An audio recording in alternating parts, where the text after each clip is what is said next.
Immigration, pour le secrétaire à la Défense britannique, l'Angleterre est submergée. Le ministre de la Défense britannique Michael Fallon a dépeint la réalité de l'immigration en Grande-Bretagne et ses implications futures, ce qui a suscité une assez vive polémique de l'autre côté de la mer Celtique. Durant un entretien télévisé, M. Fallon a parlé de villes en état de siège sous la pression d'un vaste nombre d'immigrés et que des mesures devaient être prises pour réduire la liberté de circulation de ces derniers.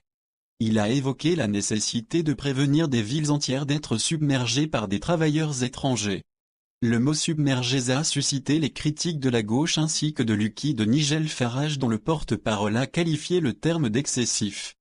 Cette polémique intervient alors qu'Andrew Graham, président de Migration Watch, vient de brosser dans la presse anglaise un portrait apocalyptique du remplacement de population dans ce pays. Le Daily Mail relate ces déclarations. Le ministère de l'Intérieur indique que nous avons connu environ 250 000 entrées par an depuis 10 ans. À ce rythme, cela ajoutera 12 millions d'immigrés à la population globale d'ici 20 ans. C'est énorme.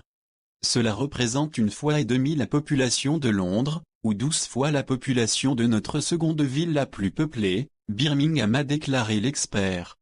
Les effets se font déjà ressentir.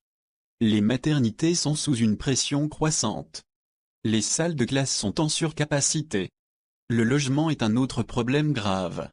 Les gens ne réalisent pas qu'un tiers de la demande de logement résulte directement de l'immigration. Nous devrons construire une maison neuve toutes les 7 minutes pendant 20 ans pour accueillir les immigrés et leurs familles, ajoute Andrew Graham.